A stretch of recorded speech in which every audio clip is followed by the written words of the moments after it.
What's up, everybody, and welcome back to Fireside Rangers. I'm your host, Anthony Rivardo, joined by my co-host, Eric Wilson. And the New York Rangers are still on the hunt for their next head coach after parting ways with Gerard Gallant earlier in this offseason. As soon as the season ended, really, for the Rangers, they went out there, got rid of Gallant, and now they're searching for that next head coach. And there's a few names that are standing out as being the front runners for the Rangers right now. The first of which that we want to mention and really break down in today's episode, Peter Laviolette. This is a guy who seems to be the front runner. A lot of Rangers fans seem to really like him. He's arguably the top veteran talent available for the head coaching spot, but there's also a few other names that the Rangers are reportedly asking to interview, got permission to interview, and keeping their close eyes on. So we're going to go ahead, kind of discuss some of these top candidates, break them down, focusing in on Peter Laviolette, of course, since he seems to be the leading man for the job, but we're going to go ahead and break them down. I'll break down all of them anyway for you on today's episode. So if you enjoy, make sure to leave a like, subscribe to the channel if you are new, ring the bell so you don't miss an episode, comment your thoughts on the topic down below in the comment section. But without further ado, Eric, how are you doing today, my friend? And what are your thoughts on some of these names that the Rangers are focusing in on for that head coaching spot? I'm doing pretty good overall. And this whole coaching search, it's been a little stressful. We're narrowing down our options, like you mentioned. And I'm assuming that within the next week or two, we'll probably have a final answer on who's going to be the next head coach of the Rangers. But honestly, it's just the way that we've been going about this, the names that are left, what they can really bring to the table. I'm starting to get a little nervous about it. Like Peter Laviolette, obviously a great coach. He's won the Stanley Cup with Carolina in 2006. He's brought two other teams, the Philadelphia Flyers and the Nashville Predators, to their respective conference finals. So like he's very seasoned. He has a lot of accolades, but at the end of the day, you just look at the style of his coaching. He's more of a player's coach, kind of lets players go out there and just do their thing. And that's kind of like eerily similar to what Gerard Gallant used to do. So it's like, are we kind of just going to replace Gallant with just another carbon copy of his coaching style? It's like something that I'm a little nervous about.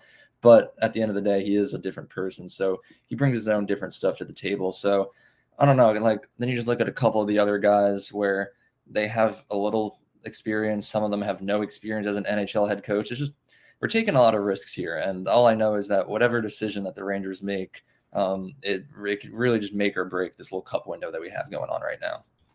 Yeah, I think that's for certain. I mean, we are in that window. I think that we all feel really confident in a good majority of the roster. Of course, when you've got a guy like Igor Shesterkin on your roster, you feel like you have a chance of winning the Stanley Cup every year. But right now, it's very, very important for the Rangers to go ahead and nail that head coaching spot. Clearly, Gallant was not the move. He just didn't click with the team. There was a lot of disconnect between him and the players. So that's why a lot of reporters and fans alike are wondering, should the Rangers go after another hard ass? Should they go after another veteran coach? Or should they take a chance on a guy like a Chris Noblock, who we discussed on the channel a few weeks ago? Make sure to go check that out. But there's a lot of options out there. The Rangers are definitely casting a wide net. They're searching very far. They're not leaving any stone unturned. They're looking at all of their options, but again, some Rangers fans are a little hesitant by the choice that the team might make, considering they seem to be mostly keen in on another one of these veteran guys.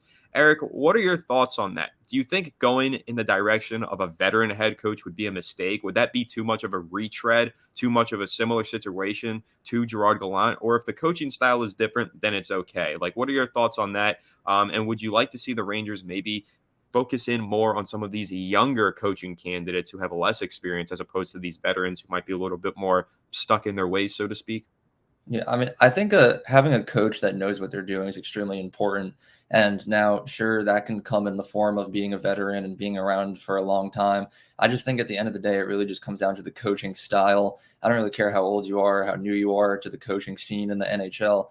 You really just need someone that can take this roster that we have and help them excel to the next level. Where Peter Laviolette, he's been great throughout the years. His NHL coaching record, he's coaching 1,430 games played. That's a lot of games. His record of 752, 503, and 150 for a more simplified point percentage of .587. So that's pretty good. He's gotten most of his points that he can throughout his coaching career, but like, it's just the way that he coaches. In my opinion, I think if the Rangers were to hire Laviolette, I wouldn't be upset, but it would be taking a little bit of a risk because of how similar he is to Gallant, where it's how much of a change the Rangers really want is the question.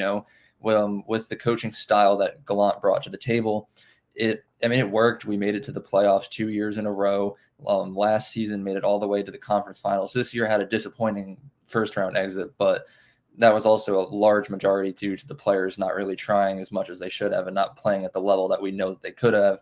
So maybe just having a similar style that we know that works, but just a different man to help implement that style of play rather than Gallant, who kind of just let everything go. When when there was a problem, he kind of just refused to fix it.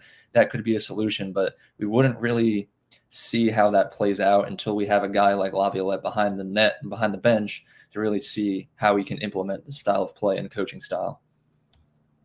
Yep. And one of the things, though, with Peter Laviolette, Eric, I want to focus in on him just a little bit more since, there's been a lot of reported interest for the Rangers in Laviolette specifically.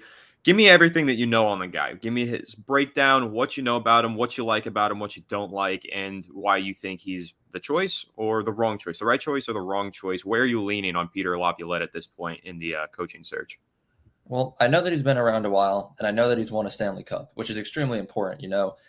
We look at especially this postseason where the Rangers had a lot of veterans on the team who have won cups and know what it takes in order to win a Stanley Cup like that. But there were also some players out there who, throughout the entirety of the first round, looked like they were just skating in circles and had no idea what they were doing. And the same thing kind of goes for a head coach as well, where in order to coach a team all the way through the playoffs and win the cup, you need to make every single game count. You need to have a strict game plan and stick to it.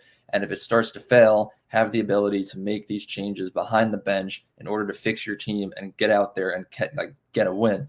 Now, what I know about Laviolette is that he does have the ability to do that. Gallant, on the other hand, did not. Gallant would go into a game with a set game plan, and even if it was going horribly, he would not change it whatsoever. So that is the one positive I do see in Peter Laviolette. So pretty much a similar style of play. He leans more offensive minded compared to defensively, but at the end of the day, he's really more of a I know that you have talent, just go out there and score a goal type of guy, which is a little bit of a negative in my opinion. So I'm a little 50-50 on Laviolette.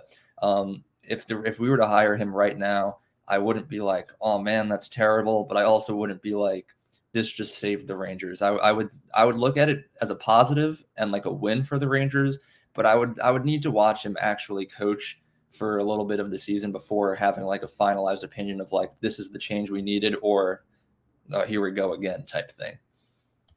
Yeah, and so reading up on some of the reports regarding Laviolette and the Rangers, apparently he did have a second interview with the team on Tuesday, so he's pretty deep in the process, and a lot of these reporters are expecting him to get the job. He seems like the favorite, but there is some sort of unexplained delay here. Chris Drury having two interviews with the guy, but still not hiring him just yet. It looks like the Rangers are still playing all their options, playing it safe, and waiting to see if anyone else shakes free. Another name to throw out there. It's a very unlikely candidate, but it is Mike Sullivan. Apparently, over in Pittsburgh, they have made a change to the GM role, and there is an opportunity here where Sullivan shakes free because of that. And so there is speculation that the Rangers might be holding their breath, waiting for Sullivan to shake free, though very unlikely. It is an outside shot possibility. So we'll see if that is affecting Chris Drury's decision here to not hire a head coach just yet. But there is also the idea of bringing in John Hines, who you mentioned, Eric, who is reportedly the busiest name in the last 24 hours in connection to the Rangers, according to lowhud.com. Apparently, there is a lot of talk about the Rangers having interest in him because of easy dots to connect with him being a former teammate of Chris Drury. They spent time together at Boston University. He's had 9 seasons as an NHL head coach, but he's never finished higher than 4th place while compiling a modest career record of 284, 254, and 63. So not very much.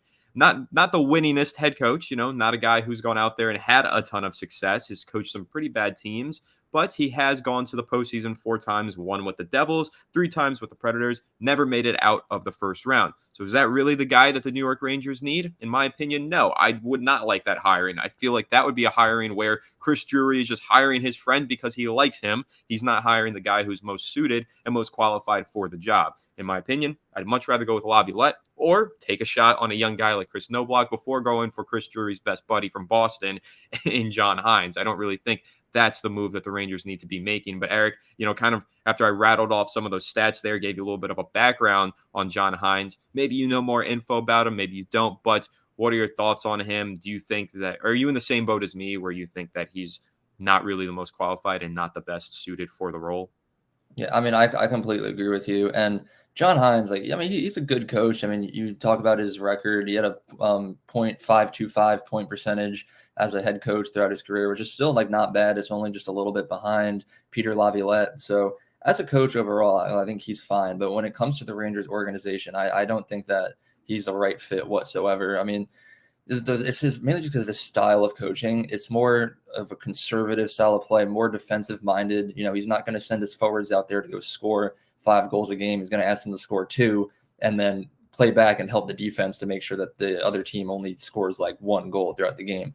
And just the way that the Rangers roster is built, the way that it looks, that's not what we need whatsoever. We talk about the kids a lot, how their development has been really just skewed because they haven't gotten the opportunity to play on those top 2 lines, get out there and score points and like add up those goals to really break out. If John Hines is the coach of the New York Rangers, I can pretty much guarantee that will never happen. The kids will be trapped down there having 20-point seasons for the rest of their careers with the Rangers. So I really don't think that Hines is a good coach whatsoever. I mean, for the Rangers at least. When we're looking at the next head coach of the Rangers, we need it to be someone who can take this star-studded offense that we have and really utilize it to the max and just get as many goals out of them as we can, and then kind of just let our defense, which is also extremely talented, kind of just do their own thing and play on their own side of the ice. If we have our forwards going up playing offense as they should, I'm confident that guys like Adam Fox, Ryan Lindgren, and Jacob Trouba can kind of just stay back, do their own thing, and prevent the other team from scoring. We don't need like all hands on deck on the defensive aspect of the game, and that's exactly what would happen with John Hines. So to me, if the Rangers were to hire him, I'd be so upset. Well, I like this tweet from Broadway Hats NYR on Twitter. He says, "My logic, if you're going with Hines because he will be Drury's yes man, you might as well just go with no block. If you're going with Hines because of experience, you might as well go with Laviolette. Therefore, Hines should not in any way, shape, or form sniff the job of bench boss for the New York Rangers." I think that's perfectly put. And that's kind of where I'm at. If they're going for the most experienced guy available, go with Laviolette. If they're going for a guy that has been handpicked by Chris Drury to coach a team, go with no block. He's got the familiarity with him. He's close with him. I think that makes more sense. And I really like no block. I like his ability to adapt mid-game. I like the kind of idea of him connecting with players and being able to get the most out of the kid line. He's, in my opinion, my favorite, but I understand the lack of experience is what's keeping Drury from making that move. And there's also another tidbit here from an article on Loha.com where he says there is the thought out there from a lot of these different reporters and what they're hearing on the rumor mill is that no block could potentially be the candidate for the next head coaching job, which kind of sounds crazy. But the thought process here is that Drury might be targeting a veteran like Laviolette to be the head coach for a few seasons, while no block continues to develop elsewhere as the coach of the AHL Wolfpack, and then eventually take over as the successor. Just have him waiting in the wings for the job, which again, I kind of like because I do believe in no block to be a good coach eventually, but maybe he's not ready just yet with no head coaching experience, no long-term head coaching experience in the NHL. Coached like 9 games for the Rangers and they were successful in that time frame, but maybe he does need more experience. So I guess that would make sense, but then you're also running the risk of someone else finding no block and going and hiring him. I mean, worst case scenario, the last thing that we would ever want to see is the Islanders or the Devils go ahead and hire him, right? That would just make us want to, end it all. So I don't know. I think that if Drury's looking at no block as being this future star-studded head coach, like this amazing, potential candidate for the job, I think that he should go ahead and hire him and just get him a good assistant who can help him well and develop him as the head coach of the Rangers. That's my take on it. But again, I do see the potential of bringing in a veteran who's won a Stanley Cup before, like Laviolette. Again, he's probably the leader in the clubhouse right now. Probably my pick as well, just based on the fact that he's won a Stanley Cup. He's won a lot. He is a veteran. But I'm still really high on no block, and I would like to see him continue to stay in strong consideration for this job as we get closer to the final candidates who make their way in. But Eric, kind of on my tangent there and the potential of keeping No Block around to be the successor of Laviolette, which is a very interesting scenario that's been floated out there. What are your thoughts on all of that? And how do you feel about No Block? And do you think that he's ready to take the job right now? Yeah, I mean, I like No Block. Just I don't really watch that many Wolfpack games, so I can't really like speak from personal experience about how much I like, how much I don't like. But on paper, he sounds like a perfect fit. You know how he's been handpicked by a jury, but just overall, I don't like this idea of just hiring someone else for a few seasons and then just holding No Block down there on the sideline, just waiting for him to be ready. Because one, like if you're going to hire a head coach, you want them to succeed, right? A head coach is going to keep their job as long as they're winning games and making deep playoff runs and giving them a chance to win the Stanley Cup. So that's already just saying that like Drury, if he were to hire Laviolette, doesn't have faith that he'd be a good coach long term. That's like red flag number one. And then like red flag number two from we'll just say Laviolette because he's the front runner from his perspective, like why would he want to coach the Rangers? You know, if you're gonna pack your bags and move to a new city to like build a team to go win a Stanley Cup, why would you want to go work there knowing that your job already has an expiration date? You know, he could perform as best as he can, and he still knows that in a few years he's gonna get fired and then replaced by someone better. So like me, I wouldn't want that happening to me. I would go look for a coaching job elsewhere. So just I don't like that plan. I think that if you're going to put that much faith in Chris Knobloch, hire him now. You know, and like you said, get him a good assistant coach. He's had a lot of success in the AHL. He's very close with Drury, and he will listen to him. So it's like a transition should be kind of easy up to the NHL for him, especially with how well known he is within the Rangers organization. So that's just my whole opinion on it. I disagree with just hiring someone as a placeholder and then just waiting until Knobloch is ready. Yeah, I actually completely agree with you. I think that it's just an interesting situation here. The Rangers, they're taking their time with this one. You know, many of us thought that they'd have the head coach picked out probably a couple weeks ago, but now we're in June already, and the Rangers still haven't made their decision. So Drury has been very quiet. He's been very patient, and we'll see soon enough what decision he makes. Again, keep an eye on Pittsburgh. Sullivan could potentially shake free as they're going through a bit of a change with the vice president of football or hockey operations over there. So we'll see if they decide to go in a new direction at the head coaching spot. If not, then I think that the Rangers are ultimately going to come down to Peter Laviolette. He sounds like he's the front runner, but we'll see. And of course, we will update you all on who the Rangers do hire and give you our reaction and breakdown on whoever they hire right here on Fireside Rangers. So make sure to leave a like if you did enjoy this episode. Subscribe to the channel if you are new. Ring the bell so you don't miss an episode. We will catch you all in the next one. Have a good one, and let's go Rangers.